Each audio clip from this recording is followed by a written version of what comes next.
joking, mate. Oh, yeah. Yeah, you're lovely. So, shall we all start applauding right now for the set? Ready? 1, 2, 3, build up, top, build up, fast, and the first time, so you bet they can build it, please be on the one woman does it, it's Paul Uwagboe! Here he is!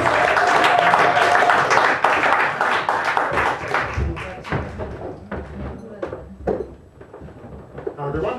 Hey. You ever have one of those moments where you unexpectedly learn something about yourself?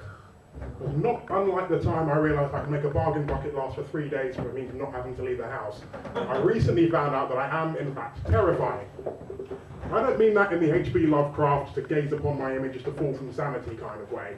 But if you listen to the end of this story, you'll be forgiven for thinking that I actually had 7 mouths and tentacles for eyeballs. I was leaving Tottenham Court Road tube station a couple of weeks ago, and rather than walk all the way up the left-hand side of the escalator like I normally would, I just walked up part way up the right-hand side and stopped at the end of the line while I was in no particular hurry. So I reached the person at the back of the queue, they turn around, they take one look at me, and they cross the left-hand side of the escalator, then walk all the way up.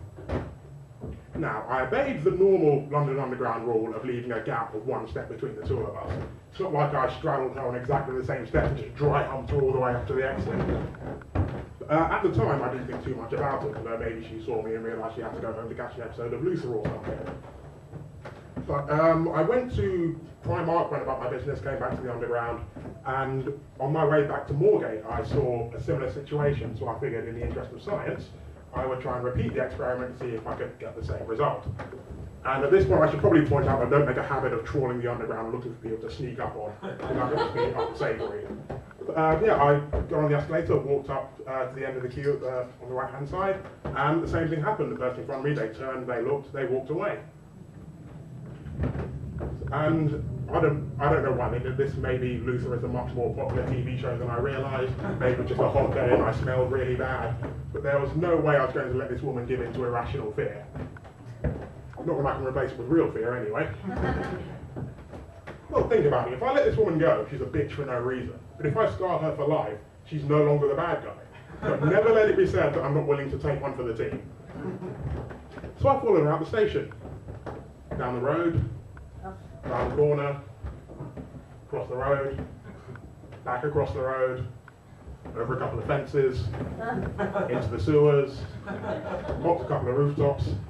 Seriously, this woman had some moves, it was incredible. But that said, there's something oddly liberating about running down the street after a total stranger screaming at them the whole time, "I'm doing this for your own good!" A similar-ish kind of situation happened to me a year ago, I think it was. I was at a friend's birthday party. And I was talking to this girl about how occasionally women are forced to live up to an unrealistic standard of beauty as portrayed by the modern media, because I'm a progressive guy like that. And she was telling me about this article that she read about how magazine editors can make women look less attractive in their photos by various means to make whatever kind of point that they want to make.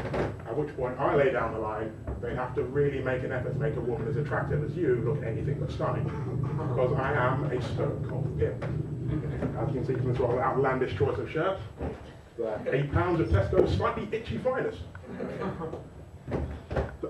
Well, I'm no expert at reading body language. While I'm pretty sure her lips said thanks, but no thanks, her eyes screamed, "Not the face!" I've had some mixed reactions when I tried to engage with people in the past, but, you know, fearing for your immediate physical well-being while scanning for exits isn't one that I'm particularly used to.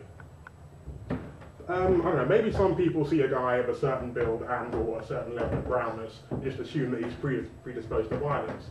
But all this time I thought I've been living like an active, healthy lifestyle. Turns out I've just been working the core muscles so I can generate more torque when I unleash the backhand. I believe that's pretty much my time there, but thank you very much for listening.